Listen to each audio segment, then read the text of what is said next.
porque nós vamos estudar a Bíblia, capítulo 8 de Romanos. Bem, a paz do Senhor, boa noite a todos, a todas, sejam bem-vindos. Nós vamos aí ler, chegamos aí na metade do livro de Romanos, e no capítulo essencial, um dos mais bonitos do começo ao fim, um dos maiores também, né? Ele tem ali 39 versículos, para conferir aqui. Isso, 39 versículos, ele é um dos maiores capítulos, um dos maiores e também uma preciosidade, como tem sido. Então, você que está aí nos acompanhando, convide alguém, compartilhe essa live com um amigo, com um parente, com alguém da sua igreja, no grupo da sua igreja, no grupo dos amigos. Convide uma pessoa que não conhece a Jesus também para assistir a live. O livro de Romanos é aquela carta que serve para todas as tribos, para todo mundo. Então, todo mundo é bem-vindo a estudar a Bíblia conosco. Nós somos a Escola Bíblica Casa de Zadok. Te convido a conhecer o nosso canal no YouTube, Escola Bíblica Casa de Zadok. Nós temos lá no YouTube disponibilizado as outras lives, que quando termina a live, nós baixamos a live e já colocamos ela lá no YouTube. Então nós já temos os outros livros que nós fizemos também. Tem Eclesiastes, tem Provérbios, tem o livro de Jó. Estamos fazendo Romanos.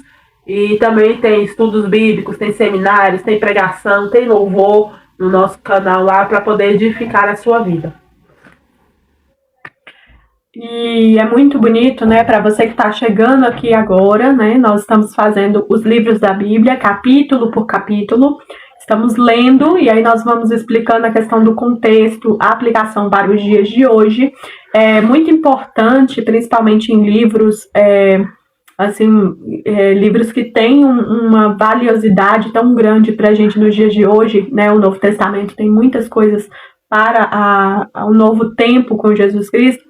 Muito importante que você não leia versículos isolados. Você leia o capítulo, você entenda o que está querendo ser dito, ali naquela época, o que está acontecendo naquela época, para você conseguir entender o que está se dizendo e o que estamos passando, aí para os dias de hoje.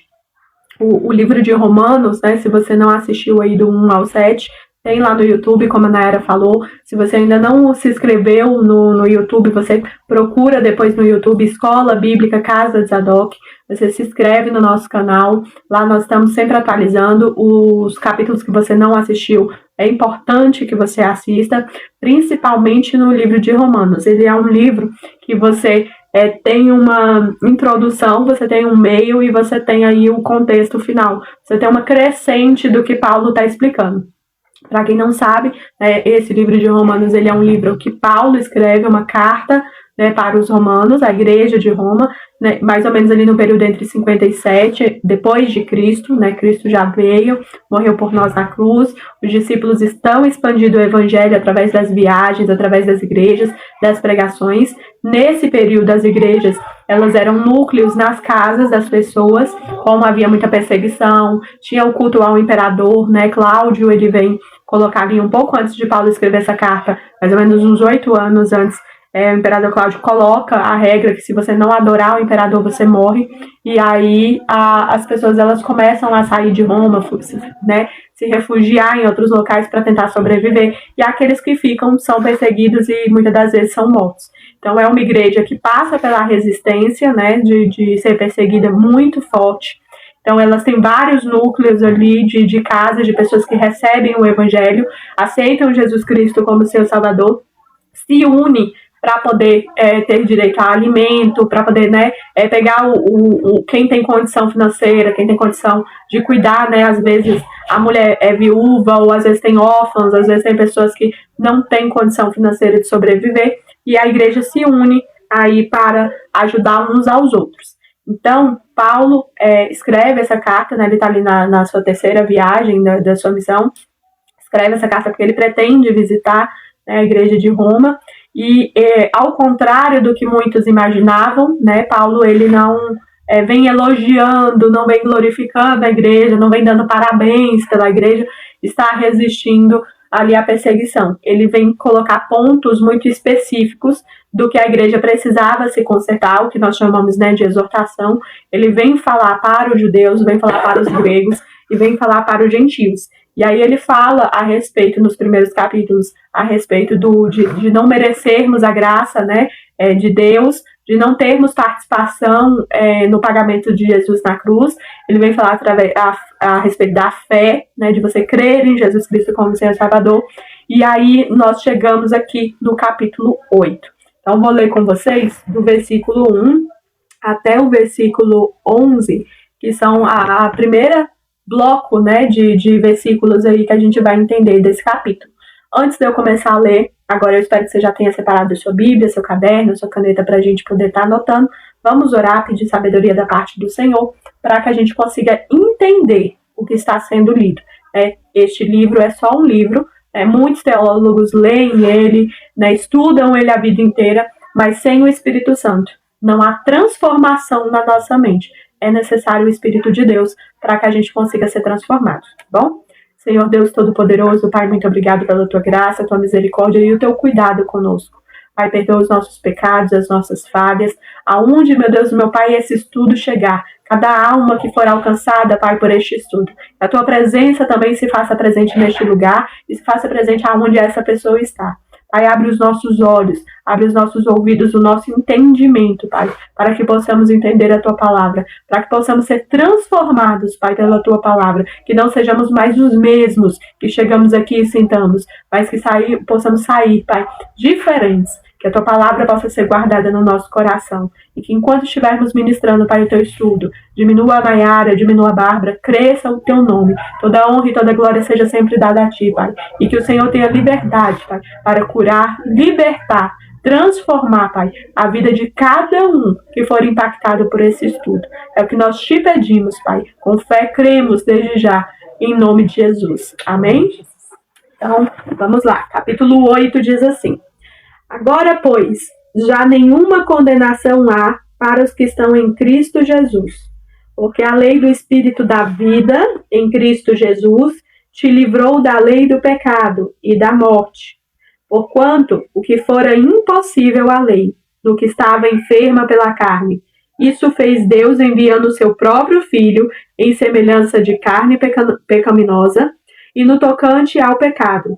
E com efeito condenou Deus na carne o pecado, a fim de que o preceito da lei se cumprisse em nós, que não andamos segundo a carne, mas segundo o Espírito. Porque os que se inclinam para a carne cogitam das coisas da carne, mas os que se inclinam para o Espírito, das coisas do Espírito. Porque o pendor da carne dá para a morte, mas o do Espírito para a vida e paz. Por isso, o pendor da carne é inimizade contra Deus, pois não está sujeito à lei de Deus, nem mesmo pode estar.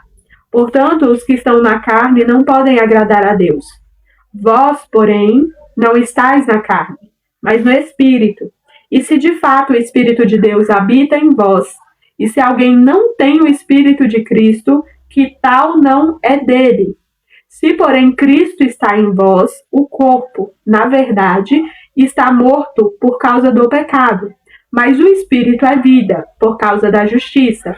Se habita em vós o Espírito daquele que ressuscitou a Jesus dentre os mortos, este mesmo que ressuscitou a Cristo Jesus dentre os mortos, vivificará também o vosso corpo mortal, por meio do seu Espírito que em vós habita.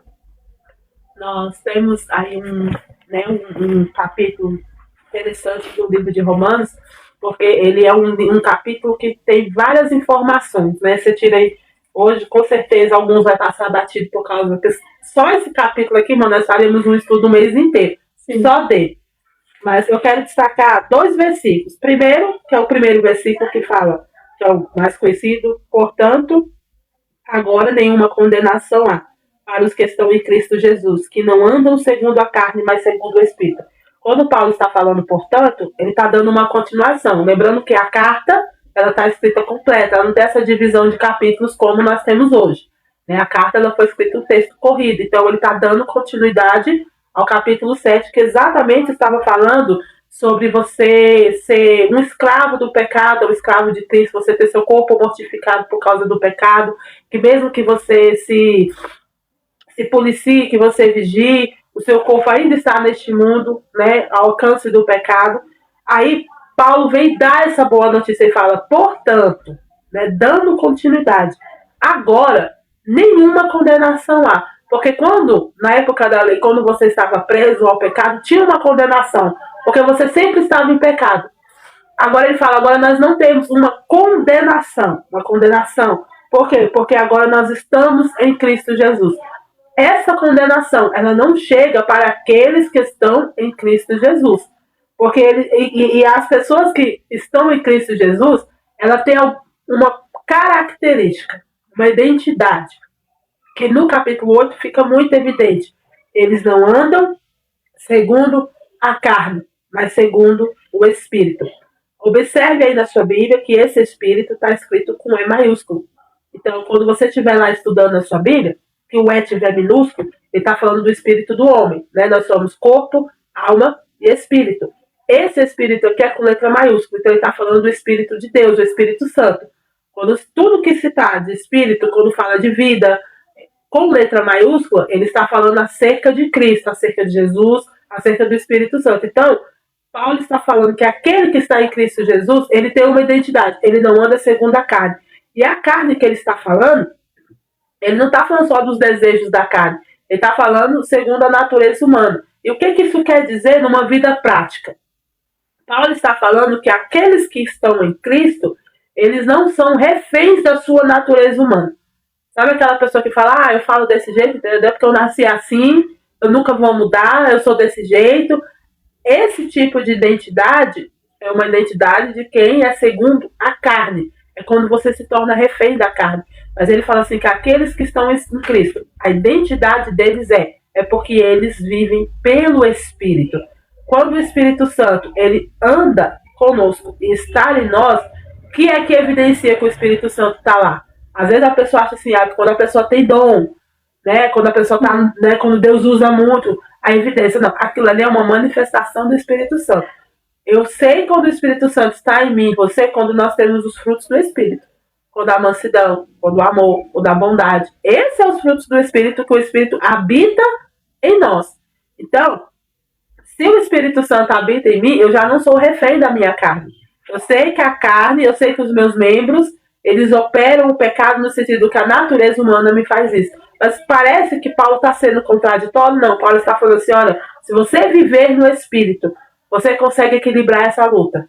Você não se torna refém da sua carne. Existe uma saída. Existe uma saída para você não ser um escravo do seu pecado. Então, você pode observar que quando nós caímos no pecado, irmão, é porque nós deixamos de alimentar o Espírito Santo na nossa vida. Então, alimente o Espírito Santo na sua vida, porque ele é o único que faz com que você consiga equilibrar esta luta.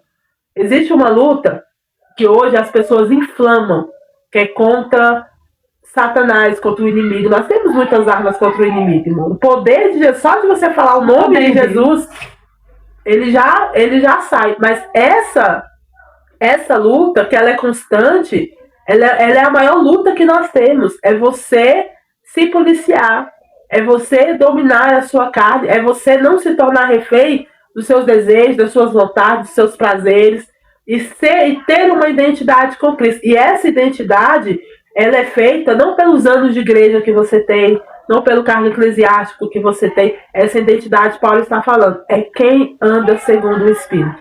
Se você anda segundo o Espírito, você pode dizer que Cristo habita em você. E aí, o outro versículo que ele fala é o 9. Mas vós não estáis na carne, mas no Espírito. Se é que o Espírito de Deus habita em vocês. Ora, se algum homem não tem o Espírito de Cristo, esse não é dele. Então ele fala, ora, se vocês estão em Cristo, vocês vão mostrar que estão em Cristo, porque o Espírito está em vocês. O mesmo Espírito Santo que ressuscitou Jesus, também vai vivificar vocês. Então Paulo, irmão, ele está mostrando que até a luta contra a carne, ela não é uma luta humana. Então não pensa você que fala, não, eu na minha força de vontade eu vou dar conta. Não vai.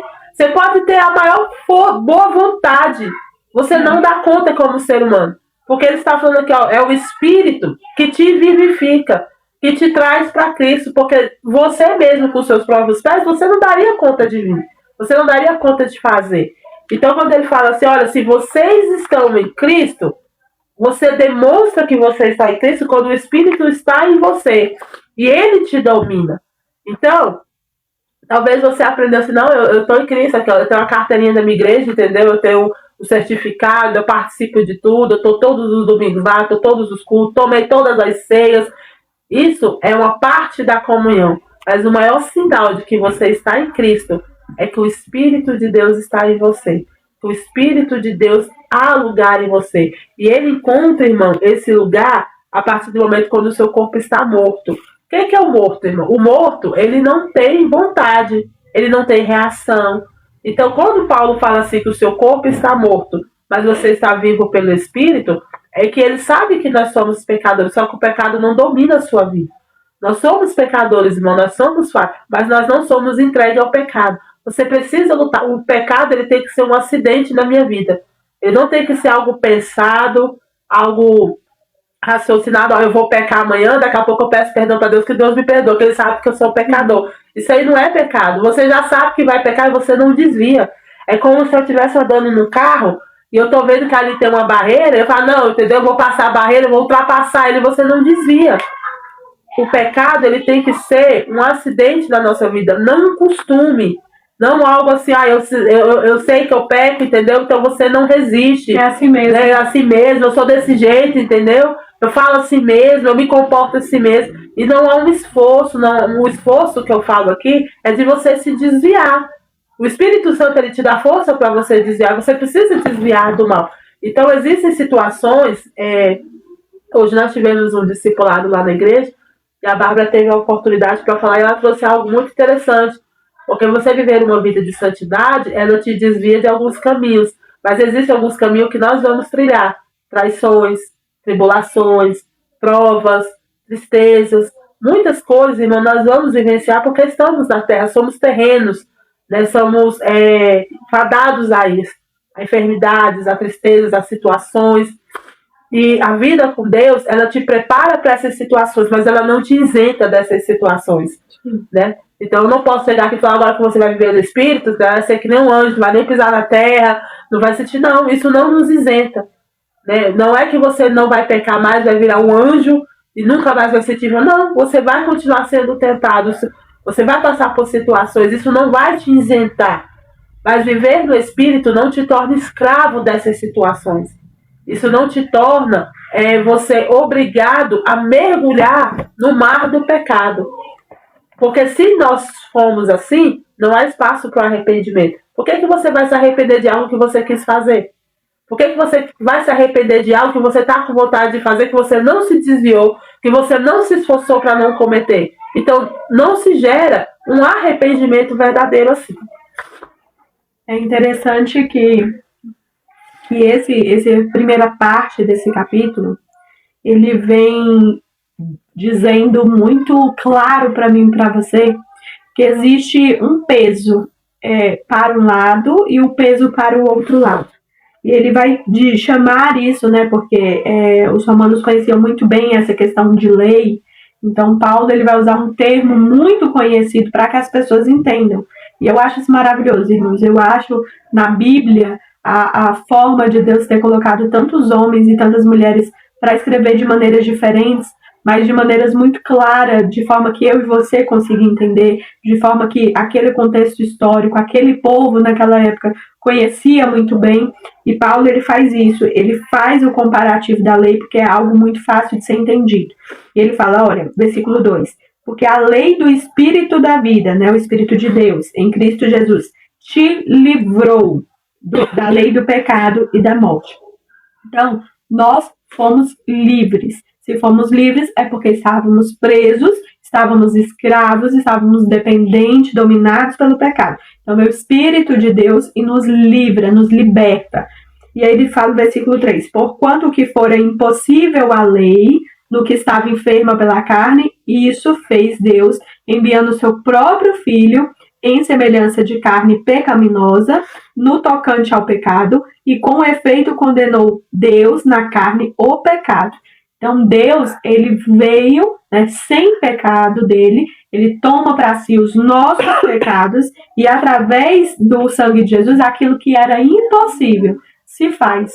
E eu acho isso maravilhoso, porque muitas pessoas, né, se prendem a pregar hoje a respeito principalmente os primeiros livros do Novo Testamento, Mateus, Marcos, Lucas, a respeito de Jesus, como o maior feito que ele fez foi fazer um cego enxergar, foi fazer o fluxo de sangue parar, foi isso, foi aquilo, mas de todos os milagres que Cristo fez, esses milagres eles foram sinais para que o Messias pudesse ser reconhecido, foram muito bons naquele momento para aquelas pessoas, mas, por exemplo, um cego que enxergou, ele enxergou naquele momento. Isso não impediu dele morrer de uma doença, isso não impede ele de continuar pobre, isso não impede ele de ter uma vida ruim, não impede ele de ser feliz. O maior milagre que nós podemos pregar, né? Hoje está muito escasso pregações sobre isso. E aí eu levanto, principalmente para os obreiros que nos seguem, esse asterisco, esse adendo. Quando você for pregar, principalmente os primeiros livros da Bíblia, lembre-se de se pregar a Bíblia por inteiro, de Gênesis a Apocalipse. O tema central é Jesus Cristo. Então, o tema central não é o carro que alguém vai ganhar, o tema central não é a casa, o dinheiro que alguém vai ganhar, o tema central não é a mulher que foi curada, o tema central não é o cego que enxergou, o tema central sempre foi, sempre vai ser e sempre será Jesus Cristo. Então, por isso ele veio, e aí continua o versículo 4, a fim de que o preceito da lei se cumprisse em nós, que não andamos segundo a carne, mas segundo o Espírito, para que nós possamos andar. Paulo, ele está trazendo um termo muito bonito, porque eu só posso andar com a Nayara se eu chamar ela para estar junto comigo, se eu perguntar onde ela está indo, qual caminho ela está seguindo, como eu posso querer andar com você, por exemplo, o seu trajeto daqui para o trabalho, como eu posso querer andar com você daqui para o trabalho, se eu não souber aonde você está, que horas que você vai sair, como que você vai chegar no trabalho, se você pega o carro, se você pega o ônibus, como que é o seu caminho. Então, Paulo ele vai dizer, olha, precisamos andar com o Espírito de Deus, o Espírito com E maiúsculo, para que você possa andar. E aí eu faço uma pergunta, talvez você tenha 10, 20, 30 anos de crente, você nunca se fez essa pergunta. Eu sei qual é o caminho que eu estou andando? Eu sei o que eu preciso fazer para andar com o Espírito de Deus? Porque talvez você sabe como é andar com a igreja, como é andar com o pastor, como é andar com as senhoras, como é andar com o seu marido, como é andar com a sua família, mas talvez você não sabe como é andar com o Espírito de Deus. O que é necessário para andar com o Espírito de Deus? Então, a Bíblia, ela nos ensina em vários outros livros, assim como ele descreve muito bem Paulo, que o Espírito de Deus existe ferramentas, né? Que aí ele vai falar em outro livro a respeito da armadura, o capacete, as sandálias, né? Jesus vai falar a respeito da oração, do jejum, vai falar que existem situações da nossa vida que o inimigo só para através de jejum e oração. Paulo vai falar a respeito do espinho na carne, independente de como nós estamos em Cristo, por mais que ele esteja, nós estamos falando de um homem que andou, quando se converteu, era crente de verdade. E mesmo assim ele vai falar, olha, eu tenho um espinho na carne que que me acompanha, que me lembra, né, a parte humana que eu sou, a parte carnal que eu sou, todas as vezes. Então, talvez você vai ter sempre esses problemas que te fazem lembrar o passado, que te fazem lembrar de onde você veio, te fazem lembrar quem você é de verdade. Por quê? Porque uma das maiores constâncias que o inimigo tem em nos acusar é tentar fazer com que a gente volte ao nosso passado. É como um pouco que volta ao próprio vômito. Ele tenta trazer sempre essa acusação para mim e para você. Então, a partir do momento que você sabe que se você deixar ser dominado por isso, às vezes você se deixa ser dominado pelo pecado, às vezes você se deixa ser dominado pelo filho, às vezes você se deixa ser dominado pelo esposo, às vezes você é dominado pela igreja. Não podemos deixar ser dominados por nada. Aquilo que nos domina, que nos para de ouvir a voz de Deus, nós nos tornamos escravos novamente do pecado. Então Jesus ele nos libertou, mas é como se fosse um passarinho, sabe, que você abre a gaiola, aí o passarinho sai, aí daqui a pouco ele volta e fala, não, eu quero ficar aqui dentro da gaiola, entendeu? Mesmo com a porta aberta, eu vou ficar aqui dentro porque eu quero voltar, eu quero escolher voltar. Então somos nós, quando escolhemos, como a Nayara falou, escolhemos continuar no pecado.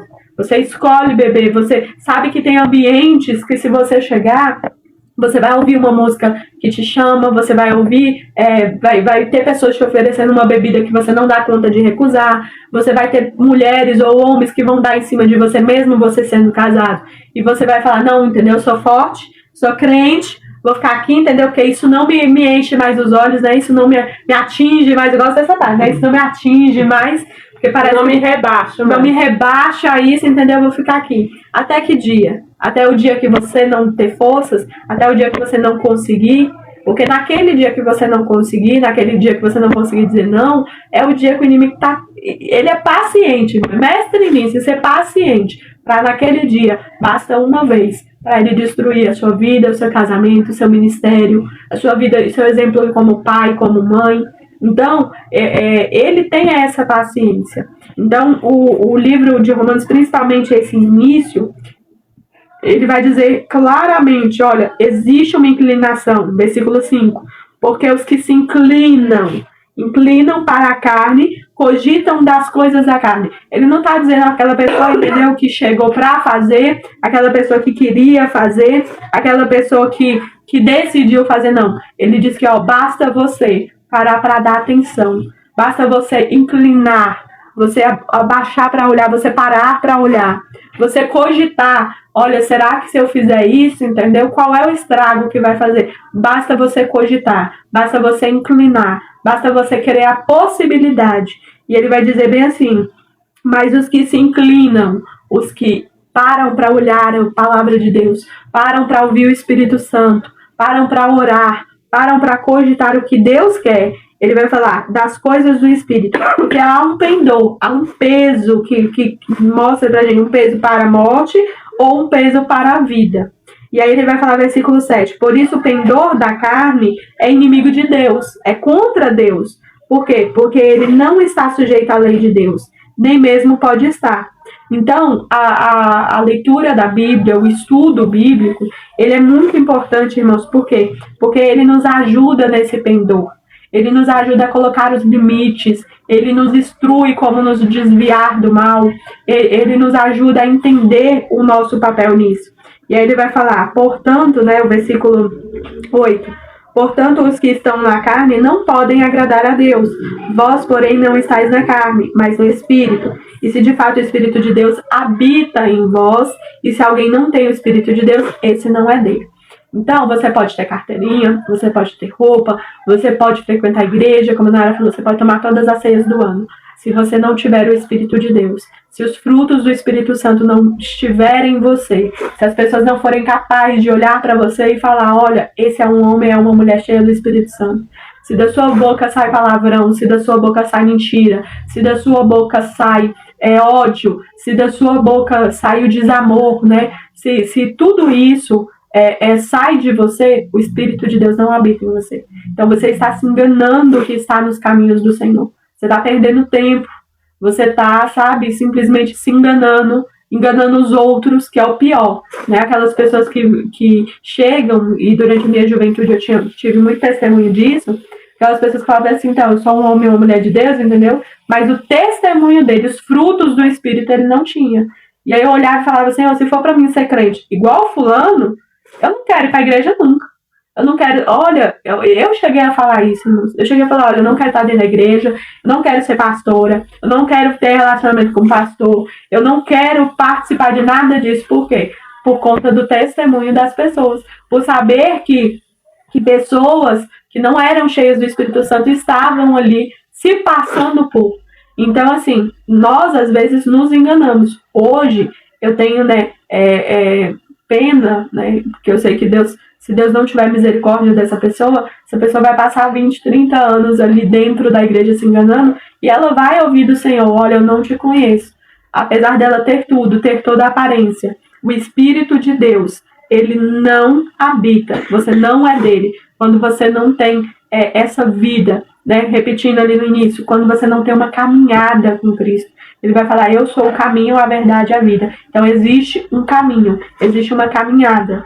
Então isso é bem claro. Versículo 10. Se porém Cristo está em vós, o corpo na verdade está morto por causa do pecado, mas o espírito é vida por causa da justiça. Se habita em vós o espírito daquele que ressuscitou Jesus entre os mortos, esse mesmo que ressuscitou a Cristo Jesus dentre os mortos vivificará também o vosso corpo mortal por meio do espírito que habita em vós. E aí ele começa a falar a respeito dos filhos e dos herdeiros. Eu vou ler junto com você até o versículo 16. Ele vai falar assim: assim, pois, irmãos, somos devedores, não a carne, como se constrangidos a viver segundo a carne. Porque se viverdes segundo a carne, caminhais para a morte. Mas se pelo Espírito mortificares os feitos do corpo, certamente vivereis.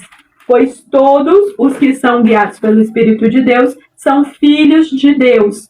Porque não recebestes o espírito de escravidão, para viverdes outra vez, atemorizados, mas recebestes o espírito de adoção, baseados no qual clamamos, Abba, Pai. O próprio Espírito testifica com o nosso espírito que somos filhos de Deus. Ora, se somos filhos, somos também herdeiros, herdeiros de Deus e co-herdeiros com Cristo. Se com ele sofremos, também com ele seremos glorificados. Lindo, né, irmãos? E eu vou destacar só um versículo, que é o 14. Porque todos os que são guiados pelo Espírito de Deus, estes são os filhos de Deus. A gente vê muitas pessoas falando, eu sou filho de Deus. Todo mundo é filho de Deus. Todo mundo quer ser filho de Deus. Falando, eu sou filho de Deus. A Bíblia nos afirma, você só é filho de Deus se você for guiado pelo Espírito. Não é querer, ele fala assim, isso é por adoção. Porque o Messias, irmão, ele era para os judeus. Nós somos gentios, nós fomos abraçados pela promessa por adoção. Cristo nos adotou dentro da sua promessa. E nós só somos filhos de Deus a partir do momento que nós vivemos pelo Espírito Santo. Então não é por vontade nem por maioria de voto. Eu acho que eu sou filho de Deus, entendeu? Não, nós somos criatura. Todos são criação do Senhor. Agora, filhos, só é filho quem vive pelo Espírito Santo. E interessante, irmão, que esse capítulo 8 aqui, Paulo, ele cita praticamente 17 vezes o Espírito Santo. É o capítulo que ele mais fala sobre o Espírito Santo a eles. O tempo todo ele está falando, olha, o seu espírito humano comunica com o Espírito que somos filhos de Deus. Essa comunicação, ela só é possível quando se tem um relacionamento.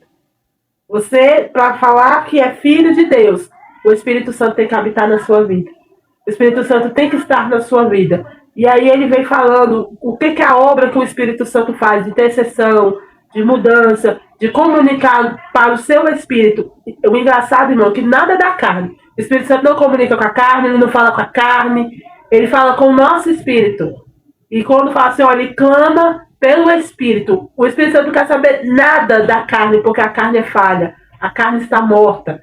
Paulo fala assim, a sua carne está morta. Não quer saber nada de morto, porque morto não reage, morto não fala, morto não se expressa. O Espírito Santo, ele fala com o nosso espírito e trata da nossa alma. Então, onde é que entra o meu corpo, pastor? Seu corpo entra para glorificar a Deus. No sentido do seu comportamento, como você se veste, como você fala. Mas o Espírito Santo, o primeiro lugar onde ele vai trabalhar, é no seu espírito e na sua alma. E aí, por consequência, o seu corpo modifica. Ele fala assim, ó, seu corpo está morto por pecado. O que é meu corpo morto por pecado? Eu não vou me vestir mais para alguém pecar. Eu não vou me vestir mais para sensualizar alguém. Isso se torna, irmão, automático. Não precisa vir alguém com uma régua, dizendo, sua blusa, entendeu? Sua saia, tá, não. O seu corpo está tão morto por pecado que ele não é utilizado mais por pecado. Então você não se veste mais para aquilo. Você não se produz mais para provocar o pecado em alguém. Você faz tudo para a glória de Deus. Isso é um corpo em pecado. Isso é um corpo morto por pecado. É como ele não é mais utilizado para fazer outra coisa que não seja adorar ao Senhor. Mas o alvo do Espírito, o alvo do Espírito Santo, é o seu espírito, o seu espírito humano. O seu espírito e a sua alma. É lá que ele comunica que nós somos filhos de Deus. E eu só posso dizer que eu sou filha de Deus se eu tivesse espírito, porque ele não veio para me dar uma servidão. A lei, ela colocava uma servidão nas pessoas. olha, você tem que fazer isso, você tem que ser assim, você tem que fazer. E aí aquilo, as pessoas obedeciam por medo. Eles tinham medo de que isso acontecesse, eles não obedecessem, não chovia, eles não tinham a prosperidade, eles não tinham a bênção, eles se sentiam amaldiçoados. Então eles obedeciam por medo. Não era mais por gratidão e amor. Era por medo de Deus penalizar, por medo de Deus descer a mão, por medo de Deus cerrar os céus e da plantação acabar. Então, Paulo vai falar assim, agora vocês não estão mais na lei para vocês terem medo de Deus, de vocês servirem a Deus por medo. Vocês agora vão servir a Deus pelo o ato de amor dele ter dado o seu filho. E é por gratidão agora. Então, todas as vezes que nós, como igreja, ensinamos as pessoas que eles têm que ter medo de Deus. Olha, você tem que vir para o caminho do Senhor, daqui você pode morrer, né? Daqui talvez você nem saia daqui desse culto. É um terrorismo que se faz. E as pessoas vêm para Cristo, irmão, por medo, por pavor. Ter medo de perder o carro, ter medo de perder o filho, ter medo de perder a família, entendeu? Ter medo de da conta bancária esvaziar. Por causa do medo, aí eles vêm para Cristo. Paulo falou assim, o Senhor não te deu o espírito de servidão para você vir pelo medo. E foi mais por adoção, por escolha. Foi Ele que nos escolheu, irmão. Foi Ele que nos escolheu para nós sermos filhos dele, através do seu Espírito. Não fomos nós que escolhemos o Pai. Foi o Pai que nos escolheu. Eu gosto da parte quando a pessoa não tem argumento, ela fala bem assim, então, você tem que vir para Jesus, entendeu? Senão você vai pro inferno. É só por isso, entendeu? Não tem o sacrifício de Jesus, não tem a parte boa, não tem o Espírito Santo, não tem a gratidão, não tem toda a Bíblia, entendeu? Tem só o inferno. Mas vamos Se não tivesse o inferno, não precisava. Não precisava, entendeu? Mas vamos lá. Eu acho bonito que Paulo ele vai falar assim, ó, pois, irmãos, somos devedores, né? Nós estamos devendo a Cristo pelo sacrifício que ele fez por nós.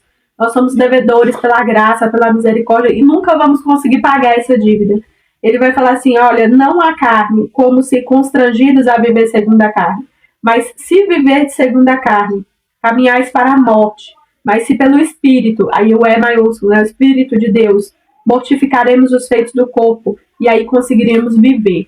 Então, quando eu e você entendemos, né, os princípios, principalmente esse livro de Romanos é muito bonito para isso, para nos mostrar, nos direcionar o caminho. Ele vai falar, se você estiver entendendo o caminho da graça, lá no início, né? Se você estiver entendendo o caminho da graça, se você estiver entendendo o que é pela fé, se você estiver entendendo que nós somos devedores porque ele pagou o preço por nós, quando nós não conseguimos pagar o preço. É como se você chegasse hoje no banco, na sua instituição bancária, e o gerente do banco falasse para você assim, então, você está devendo R$1 milhão, entendeu? E você tem que pagar, senão você sai daqui preso. E aí vem alguém e vira e fala assim, não, eu pago por ele, eu pago esse 1 milhão. Você nunca vai ter 1 milhão para devolver, entendeu? Para aquela pessoa. Mas aquela pessoa veio e pagou aquele 1 milhão para você não ser preso. Então, mesmo que você queira, mesmo que você trabalhe uma vida inteira, mesmo que você tente vender todos os seus bens, você não tem como pagar aquele 1 milhão. Então, você é eternamente devedor de algo que você não dava conta para pagar. Então, nós somos isso. Nós somos eternamente devedores, porque nós tínhamos uma dívida para a morte e Cristo pagou e nós não conseguimos e nunca vamos conseguir pagar isso. E aí ele vai falar, olha, os guiados pelo Espírito de Deus, como a Nara falou, são filhos de Deus, porque não recebeste o espírito de escravidão para viverdes outra vez, atemorizados. E aí, essa semana no círculo de oração, nós falamos a respeito disso. Eu falei assim, nós nos sentimos, às vezes, né, tão escravizados, tão, sabe, frustrados com as expectativas que nós criamos. Né? Quando a gente vai para a Bíblia fala, vocês vão ter aflição, vocês vão ter problemas, vocês vão ter dificuldades, mas fiquem tranquilos, porque eu venci o mundo. Então, a vida eterna vocês vão ter. Mas o que vocês passarem de tribulação, de problema, que isso fortaleça a fé de vocês, a esperança, que vocês não se percam no caminho. E aí nós criamos expectativas, irmãos, que é frustração nossa. Então, às vezes, você está tão atemorizado, né, com medo do inimigo, com medo de uma macumba, com medo, sabe, de alguém chegar em você e jogar uma maldição em você, com medo de alguém, sabe, fazer alguma coisa, com medo do inimigo, pessoas que vê vultos, pessoas que vê coisas. Ele está tão atemorizado e tanto medo que ele vem para a igreja, para ele servir a igreja, para que aquilo ali pare. Mas o sentido disso, irmãos, de você estar em Cristo, não é por medo, não é por temor, não é porque você vai para o inferno, não. É quando você conhece a Cristo, o relacionamento, quando você entende o que ele fez por você, quando você entende o amor dele, a alma comunica para você, o Espírito de Deus comunica para você quem é Deus. Você passa a ter amor, você passa a ter prazer de servir ao Senhor. Você passa a entender que você está fazendo algo porque você escolheu fazer, não porque você está obrigado. E aí ele vai falar assim, olha, versículo 16, o próprio Espírito testifica com o nosso Espírito que somos filhos de Deus. Então você sabe, você sente algo diferente. Ora, se somos filhos, somos também herdeiros. Herdeiros de Deus e co-herdeiros com Cristo. Se com ele sofremos, também com ele seremos glorificados. Então, essa glória aqui, irmãos, Cristo, ele foi glorificado depois da morte dele. Essa glória que seremos glorificados, não é que a terra vai te exaltar, a terra vai te dar dinheiro, entendeu? As pessoas vão te reconhecer, vão te seguir, porque você é o alecrim dourado, o anjo que desceu com 10 asas. Não. Seremos glorificados no momento em que morremos para o mundo, mas nós teremos uma vida eterna com Cristo. Então é lá nós teremos a certeza da nossa salvação, só vem com o último suspiro da minha vida e da sua. Enquanto não chegar o último segundo, irmãos, a gente tem que tomar cuidado para não perder a nossa coroa, para não se perder no caminho, para não... Aí nós vamos falar em outras oportunidades a respeito de um pecado, né, que ele fala que é abominável, que é o pecado contra o próprio Espírito Santo, que não há perdão. Então existem coisas que não há perdão. Então, nós temos que tomar cuidado, por isso precisamos conhecer, por isso temos que ter o estudo da Bíblia. E aí eu vou ler junto com vocês do versículo 18 ao 24, que ele vai falar assim, porque para mim tenho por certo que os sofrimentos do tempo presente não podem ser comparados com a glória a ser revelada em nós. A ardente expectativa da criação aguarda a revelação dos filhos de Deus. Pois a criação está sujeita à vaidade, não voluntariamente, mas por causa daquele que a sujeitou, na esperança de que a própria criação será redimida do cativeiro da corrupção, para a liberdade da glória dos filhos de Deus. Porque sabemos que toda a criação, a um só tempo, geme e suporta angústias até agora. E não somente ela, mas também nós, que temos as primícias do Espírito, né, o Espírito de Deus. Igualmente gememos em nosso íntimo, aguardando a adoção de filhos, a redenção do nosso corpo. Porque na esperança fomos salvos. Ora, esperança que se vê não é esperança, pois o que alguém vê, como espera? Mas se esperamos o que não vemos, com paciência o aguardamos. E agora Paulo ele fala sobre aquilo que os filhos de Deus esperam. Se você for perguntar para um cristão, o que você espera? Ah, eu espero ganhar isso, eu espero prosperidade, eu espero tudo. Paulo revela que há uma esperança que tem que arder nos nossos corações. É a esperança de sermos transformados em Cristo. E aí, eu vou abrir o parênteses aqui, que eu gosto de abrir o parênteses, parece que estou falando do assunto aleatório, mas sem sair do assunto. Mano, esse versículo 18, eu acho ele sensacional. Porque ele fala assim, pois eu considero que o sofrimento deste tempo presente não são dignos de serem comparados com a glória que há de ser revelada em nós. Nós estamos falando de um homem que ele é PhD em sofrimento. Ó, levou chicotada, foi expulso de cidades, foi dado como morto de tanto que apanhou. Paulo chegou uma hora, irmão, que ele levou uma surra tão grande que o povo parou de bater nele porque achou que ele tinha morrido. Que a roupa dele rasgou. Você imagina um homem desse chegar e falar assim, então, esse breve sofrimento, né, que, olha... Só um pouquinho, só um pouquinho, entendeu? Porque esse sofrimento desse tempo presente, ele não se compara com a glória que há de vir. Se tinha um homem que sabia que era sofrimento, que poderia falar, ensinar sobre sofrimento, era ele. Ele está falando assim, nada se compara com a glória que há de ser revelada para nós. A glória do Senhor. Isso era algo, irmão, que mantinha a fé dele. Ele fala, tudo que eu passar aqui não se compara com a glória. Era por isso que ele não trocava a vida dele com Deus. Pelas situações. Tenha isso cravado no seu coração. Tudo que você passa, que você vai passar, não troque pela glória que vai ser revelada. Não troque a sua comunhão com Deus Você pode passar por... Esse homem aqui passou por traições, por abandonos, por surras, por cadeias. Aquele já tinha sido preso uma vez, né? Quando ele escreve a carta de Romanos, ele já tinha sido preso uma vez. Então ele sabia que era sofrimento. Mas ele vem falar assim, olha, não se compara. Eu não posso comparar o que eu estou passando. Por quê, irmão? Porque às vezes existem situações que nós passamos que você fala assim, nossa, Senhor, eu estou passando por isso. Por que eu estou passando? Eu não preciso passar por isso. Vou abandonar tudo, vou largar tudo, porque eu não preciso passar por isso. Não tenha isso na sua mente. Pense assim, tudo que eu estou passando nessa terra, tanto do bom como do ruim, não se compara. Não troque a presença de Deus, nem pelo melhor presente e nem por causa da maior tribulação. É isso que Paulo ensina para mim e para você. Nada pode se comparar. Você não pode colocar na balança, para assim, será que vale a pena? Porque a nossa maior recompensa, Paulo está falando de uma esperança. Ele fala de algo que nós temos que esperar. Se está falando de esperança, é porque tem que esperar.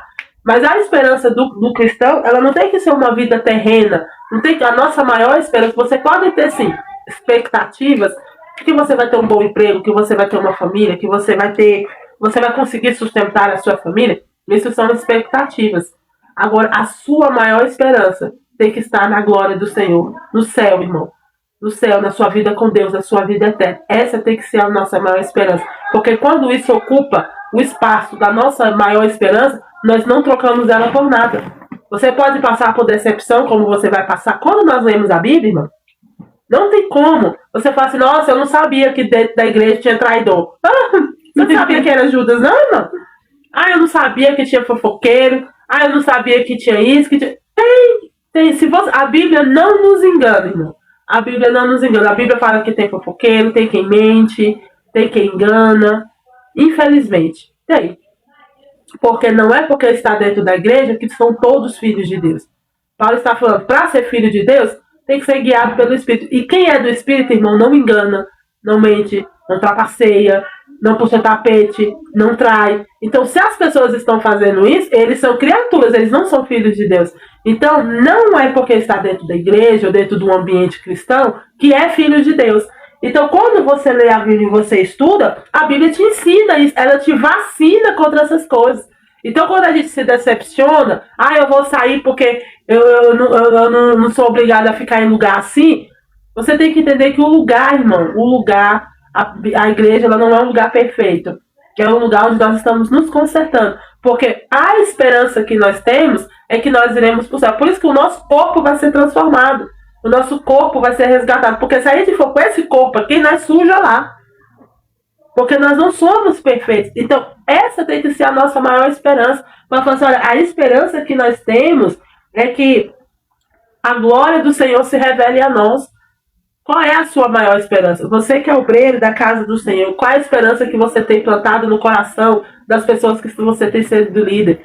Porque nós vemos as pregações hoje estão plantando no coração das pessoas prosperarem na terra, aumentarem os seus bens, multiplicar o seu patrimônio. Não tem problema nenhum, desde que isso não seja a sua maior esperança. A sua maior esperança tem que ser o seu nome escrito no livro da vida. Tem que ser Cristo saber quem é você, Cristo te reconhecer e te receber da sua glória. Essa tem que ser a maior esperança da sua vida. Eu vou destacar aqui junto com você uma coisa que eu acho muito bonito, que é o versículo 19. Ele vai dizer assim: a ardente expectativa da criação aguarda a revelação dos filhos de Deus.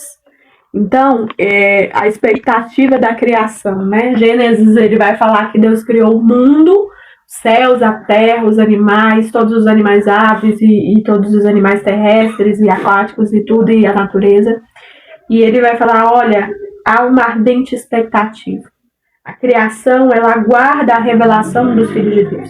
Só há uma revelação, algo a ser revelado, quando não está exposto.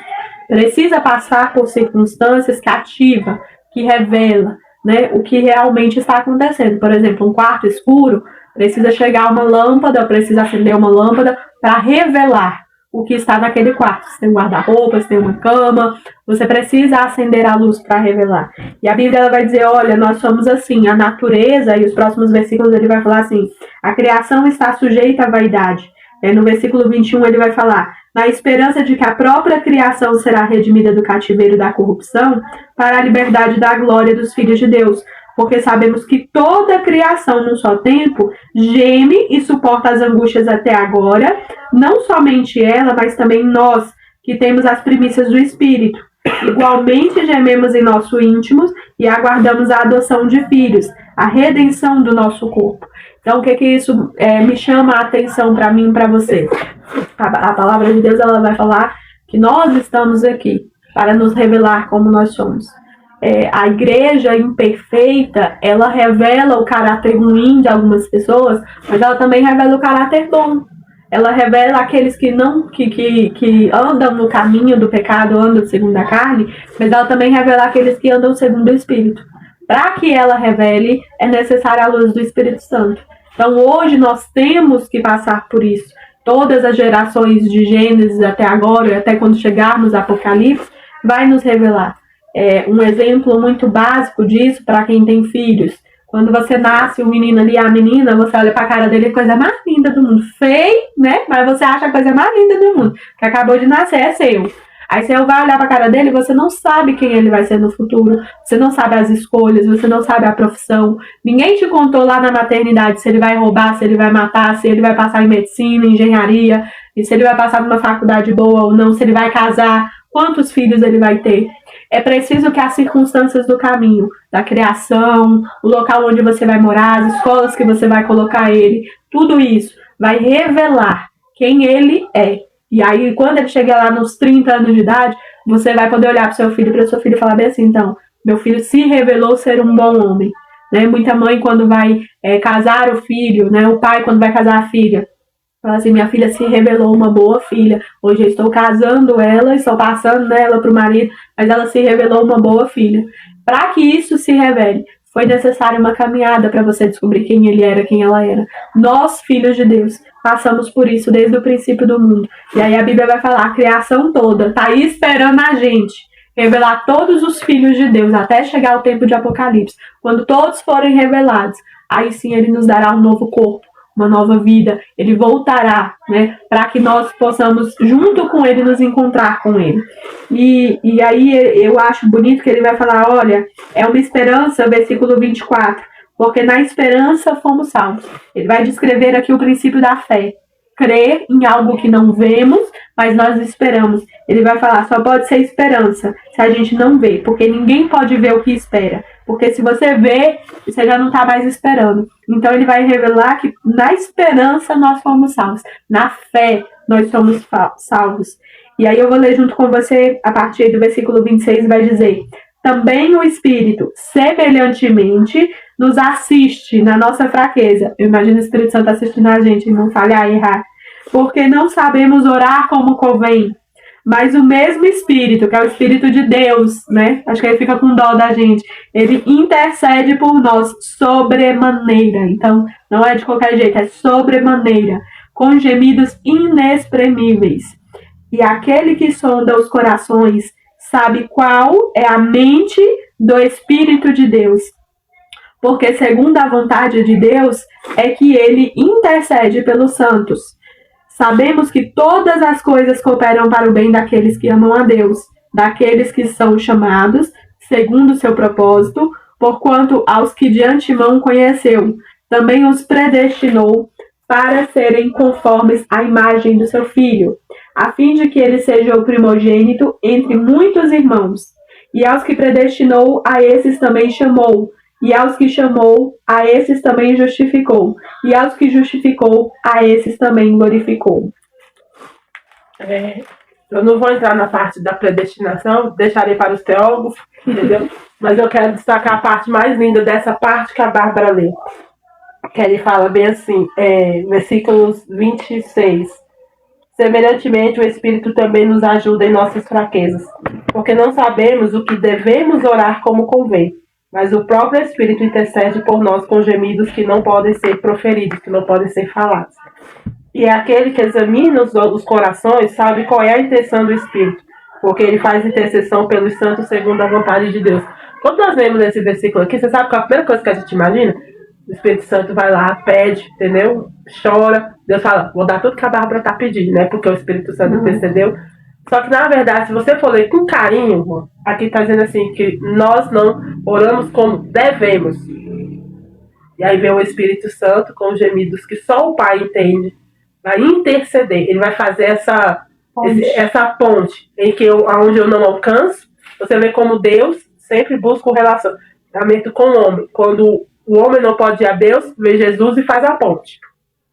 Quando eu não sei orar, vê o Espírito Santo e faz essa ponte. Quando o Espírito Santo faz essa ponte, o Espírito Santo, Deus, ele conhece a intenção do Espírito Santo. Qual é a intenção do Espírito Santo? Ele fala no final do versículo 27. Ele faz intercessão pelos santos segundo a vontade de Deus. Então, qual é o intuito do Espírito Santo? É ele interceder por mim até eu me enquadrar na vontade de Deus, para que Deus realize o que está sendo pedido. Então, não é o Espírito Santo chegar lá e falar, Nayara quer isso, entendeu? Deus, eu dar para ela porque ela está pedindo. Não é caixinha de pedido, né? Não, o Espírito Santo, ele vai fazer com que eu me enquadre na vontade de Deus, para que ele faça essa ponte. Então, o Espírito Santo, ele só vai fazer intercessão para aquilo que é da vontade de Deus. Se o que você está pedindo não é da vontade de Deus, o Espírito Santo, sabendo que ele sabe o que é da vontade de Deus e não. Muitas das vezes eu não sei. Às vezes você está pedindo algo para Deus, você não tem a noção se aquilo é da vontade de Deus ou não. Mas o Espírito Santo sabe, porque o Espírito Santo conhece o coração do Pai. Então ele sabe o que é da vontade de Deus. Aquilo que é da vontade de Deus, ele vai interceder. Aquilo que não é, ele não vai interceder. Então, tire da sua mente essa ideia de que eu peço, o Espírito Santo vai lá e chora, Deus vai me dar. Se não for da vontade de Deus, somente o que é da vontade de Deus. Por quê? Porque o Espírito Santo, ele não vai fazer nada que não seja da vontade de Deus. Então, peça o auxílio do Espírito Santo. O Espírito Santo me ajuda, porque ele nos ajuda nas nossas fraquezas, na nossa falta de entendimento. E ele vai fazer com que você entenda qual é a vontade de Deus, qual é o caminho que você não é para você seguir, ou o caminho que é para você seguir. Então, o maior alvo da intercessão do Espírito Santo não é o caminho até Deus somente, mas é entender o caminho de Deus até nós. Aquilo que não é da vontade de Deus, o Espírito Santo não vai interceder por mim e por você, porque ele não faz nada que não seja da vontade de Deus. Então, não coloque sobre o Espírito Santo a obrigação de ser um carteiro, entendeu? Vai lá, ele traz, entendeu? Você tem que trazer, porque o Senhor me ajuda nas minhas fraquezas. Ele não é seu empregado. Ele não é o seu empregado. Ele faz somente aquilo que é da vontade de Deus. Aquilo que não é da vontade de Deus, o Espírito Santo não se mete. Ele não vai. Vai só você, entendeu? Vai só você pro buraco. O Espírito Santo, ele nos leva aonde está a vontade de Deus. A vontade de Deus, muitas das vezes, está muito longe da minha vontade e da sua. E aí que entra o Espírito Santo. Por quê? Porque isso é uma fraqueza minha. Estar distante da vontade de Deus é uma fraqueza da Nayara. Onde é que o Espírito Santo vai entrar? Ele vai entrar para colocar a Nayara na vontade de Deus. É trabalhoso, irmão. Você acha que a gente é fácil? A gente não é fácil, não. A gente não é facinho. A gente não é fácil, não. Aí o Espírito Santo nos põe na vontade de Deus. Essa é a intercessão dele. Às vezes a gente acha que a intercessão de Deus é ficar realizando os nossos desejos, as nossas vontades. É a lâmpada do gênio. Não. O trabalho do Espírito Santo é colocar eu e você no centro da vontade de Deus, para que se cumpra a vontade de Deus. Porque ele fala assim no versículo 28. Sabemos que todas as coisas trabalham juntamente para o bem daqueles que amam a Deus, daqueles que são chamados de acordo com o seu propósito. Quando eu estou dentro do propósito de Deus, tudo vai cooperar para a minha salvação. Tudo vai cooperar, irmão, para o meu relacionamento com Deus. Inclusive as coisas ruins, como experiência, como motivo de oração, como motivo para eu me humilhar diante de Deus, para eu melhorar. Tudo vai cooperar para o propósito de Deus. Às vezes a gente pensa assim, tudo vai cooperar para mim, para o meu bem-estar. Não, tem coisa que vai cooperar, você não vai gostar muito, não. Mas vai cooperar para o propósito de Deus. E qual é o propósito de Deus? Te dar uma vida eterna. Então, tudo que vai acontecer, irmão, na sua vida, vai cooperar para você buscar e ter um relacionamento com Deus, para você ter uma vida eterna. E talvez esse cooperar para o bem seja você ter percas, sejam algumas portas se fecharem. Você vai receber alguns não de Deus. E isso está cooperando para o bem do propósito de... Não é para o seu bem, irmão. É para o bem do propósito de Deus. Não é para o nosso bem. Às vezes, para cooperar para o bem do Senhor, não vai ser bem para mim, não vai ser confortável para mim, mas vai ser segundo o propósito de Deus. Eu gosto não é nem do não, nem do sim, eu gosto do espera, entendeu? Porque você não sabe se vai, se volta, se fica. O silêncio também é maravilhoso. Mas vamos lá. Esse capítulo, ele é um dos capítulos que é muito discutido, né? Tem muitos teólogos gostam de fazer muitos debates, né, a respeito desse capítulo por conta dessa predestinação. Mas aí eu abro o parênteses aqui, como a Nayara fala, para não estudarmos textos isolados. Quando eu pego os versículos isolados, eu tenho um entendimento de que se eu nasci salvo, eu vou morrer salvo, nada vai me fazer perder a salvação. Mas no próprio capítulo, nós temos uma descrição de Paulo falando bem assim, olha, é necessário há um pendor para o certo, para o pecado e para o Espírito de Deus.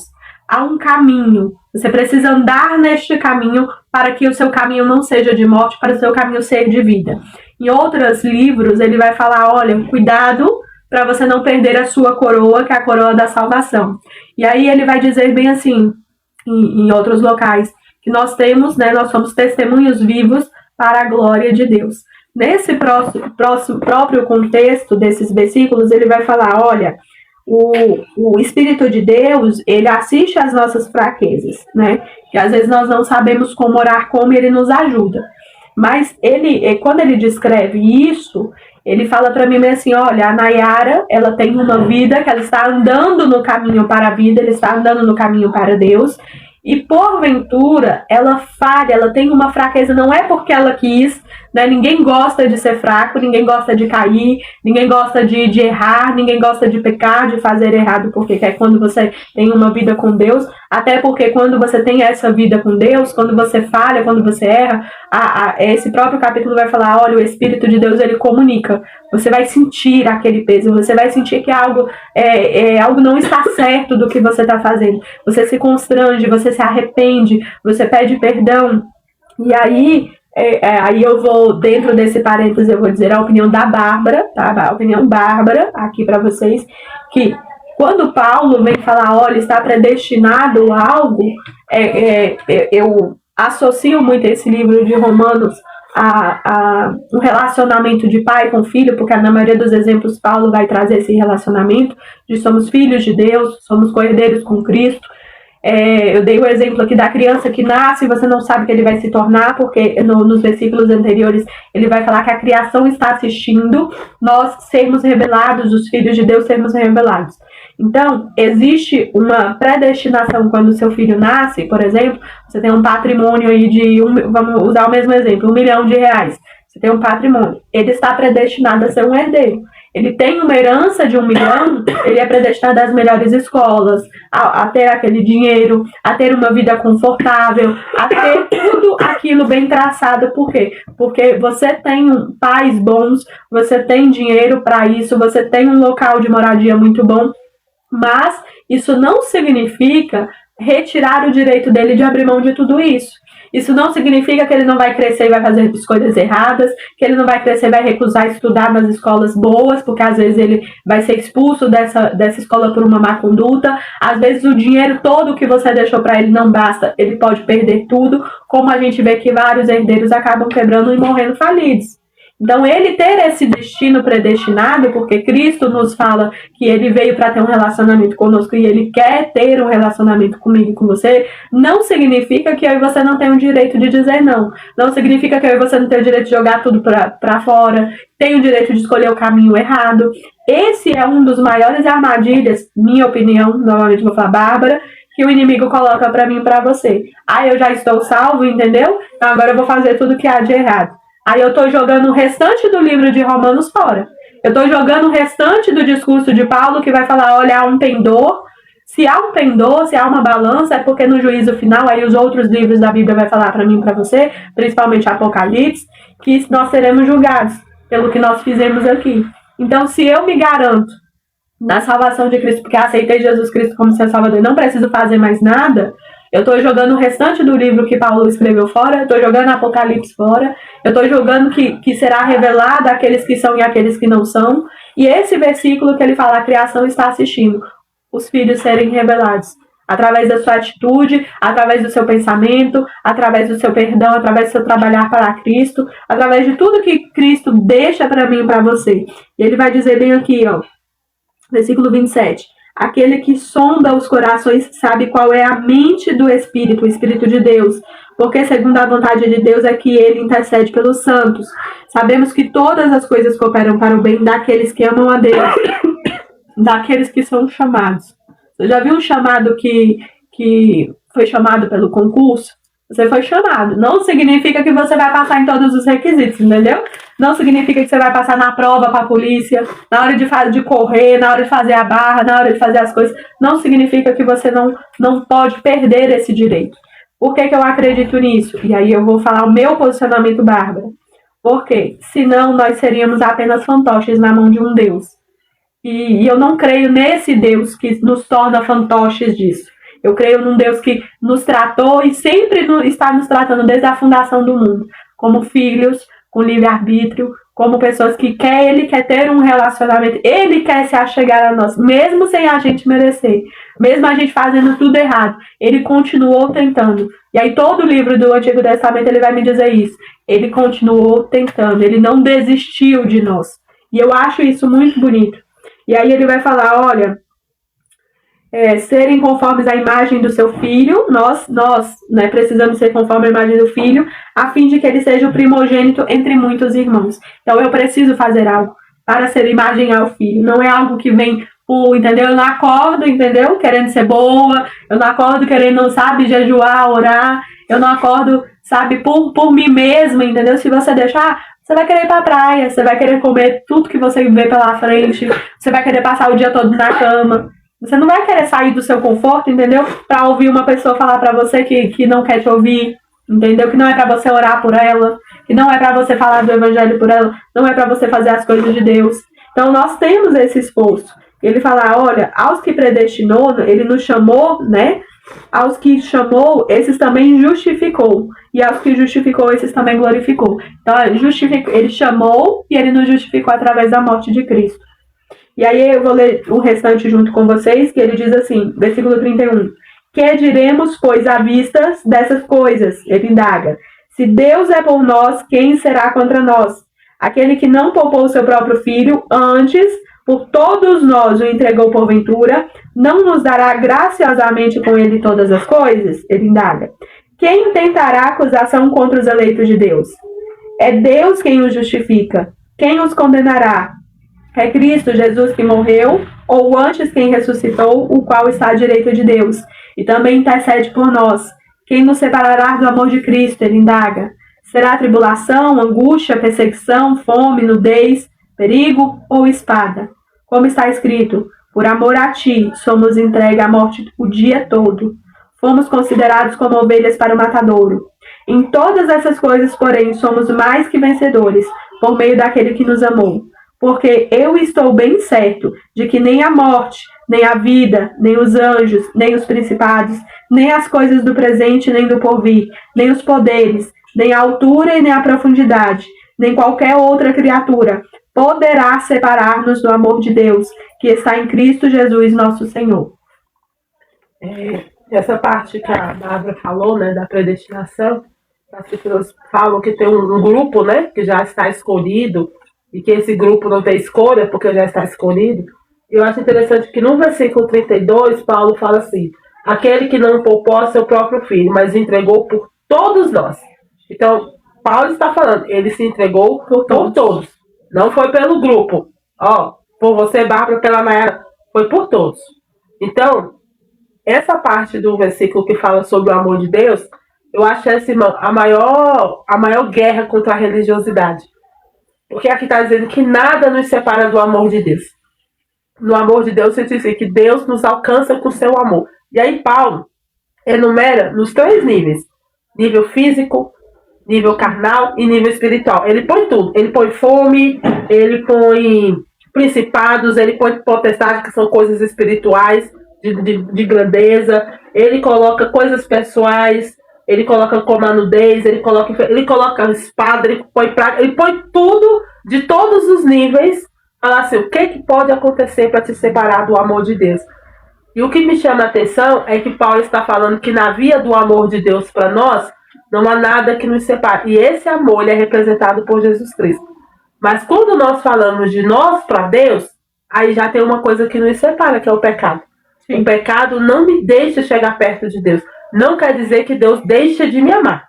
Ele fala que o amor de Deus não nos separa, mas nos distancia através do pecado. Talvez você cometeu algo e falou assim, nossa, Deus deixou de me amar. Você está vendo na lista aí, o que Paulo está listando? Todo tipo, tanto físico como espiritual, como natural. Ele está falando, não tem nada que separe o amor de Deus. Ele nunca deixou de te amar. Deus não deixa, irmão. Deus não deixa de nos amar, seja por motivo que for. Nós, aí é a mão dupla para cá, nós é que nos afastamos. É nós que nos deixamos. É nós que viramos as costas e saímos. Porque mesmo Deus, ele não poupou o seu próprio filho por amor a nós. Entregou ele por nós. E mesmo assim, nós conseguimos nos afastar. Porque somos nós que nos afastamos. Nos afastamos, muitas das vezes, pela falta do ensino, pelo ensino errado, pela uma pressão que a Bíblia não põe. E aí você se afasta porque você acha que porque você pecou, seu pecado foi muito grave, seu pecado foi terrível, foi imperdoável, porque as pessoas não te perdoam, a sua família não te perdoa, aí você acha que Deus também não vai te perdoar. Mas Paulo fala assim, nada pode nos separar do amor de Deus. Nada faz, irmão, Deus se arrepender de ter entregue o filho dele. Fala assim, olha, Nayara cometeu uma coisa que, se eu pudesse, entendeu? Voltar o sangue de Cristo, não tem nada. Talvez você está vivendo aí debaixo de uma culpa, debaixo de um julgamento humano, dizendo, olha, isso aí que você fez foi a gota d'água. Milésima vez que você fez isso, Deus não vai te perdoar. Não tem volta. Não tem volta isso que você fez, talvez não tem volta para os homens. E que você vai ter que pegar o resultado disso. Né? Porque nós não fugimos da consequência do pecado. Mas não tem nada que você faça, ou que o inimigo faça, que te separa do amor de Deus. Deus não deixou de te amar. Deus não deixou de se arrepender de ter entregue o filho dele por você. Não acredite nessa história que Satanás coloca que você não tem perdão. Quem não tem perdão é ele. Ele, irmão, que não tem mais o nome escrito no livro da vida, ele não vai poder herdar as coisas do reino do Senhor. Existe uma oportunidade para você. E que ela chegue hoje na sua vida. Eu tenho certeza que esse vídeo vai chegar aí na vida de muitas pessoas. O Senhor ama e não há nada que te separe isso, que tire isso, que abone isso. Por mais terrível que você seja, o amor de Deus, ele te alcança. Eu vou encerrar esse vídeo de hoje falando com você, né, destacando isso. Ele vai falar bem assim, versículo 38. Porque eu estou bem certo de que nem a morte, nem a vida, nem os anjos, nem os principados, e nem as coisas do presente, nem do porvir, nem os poderes, nem a altura e nem a profundidade, nem qualquer outra criatura poderá nos separar do amor de Deus. Ele vai dizer no versículo 32, como a Nayara falou, ele não poupou o seu próprio filho. Né, por amor a nós, né, por amor a Deus, nós também somos entregues todos os dias.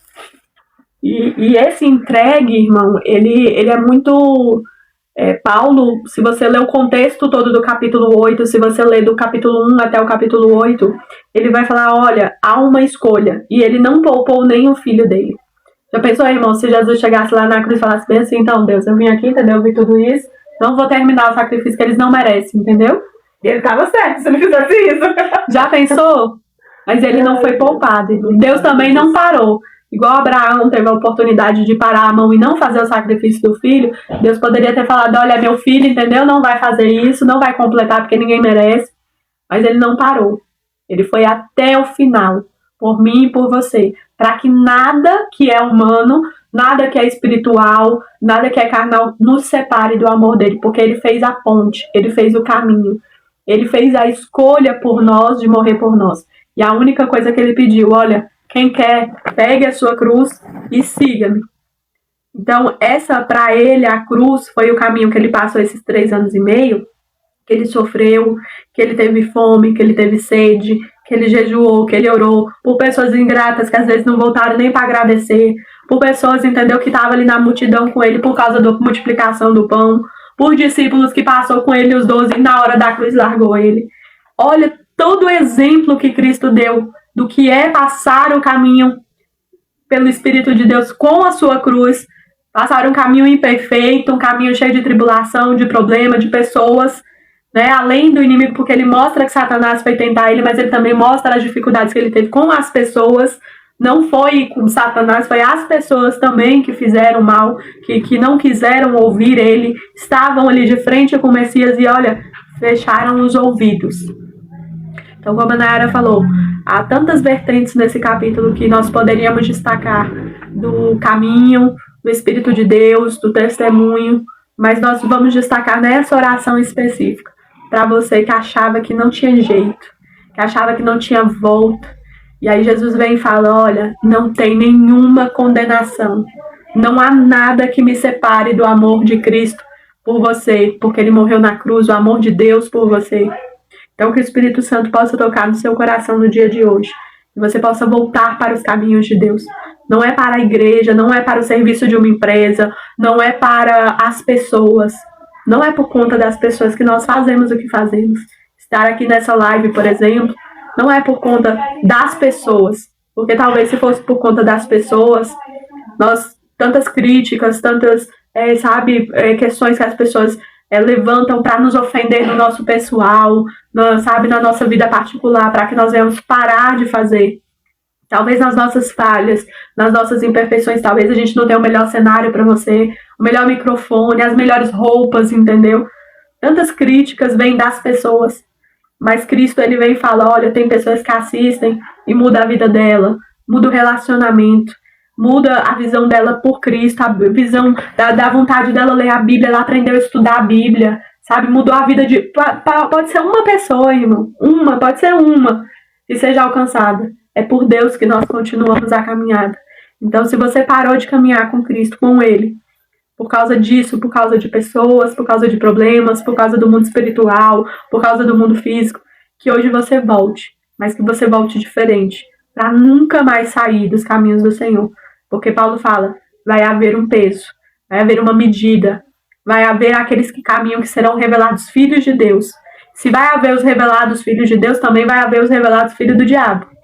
Então, você vai querer estar em qual lado? Porque não existe um meio termo, existe um lado. Então que você escolha o lado de Deus hoje. Amém? Vamos orar?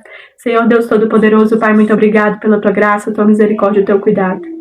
Pai, como é bom falar do amor de Deus, como é bom falar, Pai, do teu Espírito Santo. Como é bom, meu Deus e meu Pai, saber que o teu Espírito Santo intercede por nós quando nós não conseguimos, Pai, orar no meio das nossas fraquezas, quando nós não conseguimos nos erguer. O Senhor está lá por nós, porque foi essa a promessa que o Senhor fez, Pai, que o Senhor não nos deixaria só. Obrigado, Espírito Santo, por estar aqui. Obrigado, Deus, por ter deixado Jesus Cristo como nosso Senhor e Salvador cumprir até o final por nós, preparar este caminho. Nos ajuda, Pai, a seguir o caminho contigo. Nos ajuda, meu Deus e meu Pai, a entender a tua vontade. Que nada, Pai, possa nos separar do teu amor por nós. Que nós possamos ser recíprocos, Pai. Só há um relacionamento se as duas pessoas querem. Não tem como só o Senhor querer a nós. Nós temos que te querer também. Pai, aonde esse vídeo chegar, que essa pessoa seja tocada pelo teu Espírito Santo.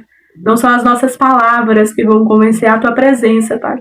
Que a tua presença se faça real neste lugar. Que a tua presença se faça real na vida dessa pessoa, Pai. Que hoje ela se reconcilie com o Senhor. Que ela renove a aliança. Que ela aceite o Senhor como Senhor e Salvador. Pai, que ela nunca mais se desvie dos teus caminhos, Pai. Porque a tua vontade ela é perfeita, ela é agradável. O Senhor nos fortalece, o Senhor não nos deixa, Pai. Por isso que nós também não venhamos nos deixar o Senhor. É o que eu te peço, Pai, hoje, pelo poder do sangue de Jesus. Amém. Amém? Então é isso. Até amanhã, às 10 horas da noite. Que a paz e a graça de Deus esteja com você, tá bom?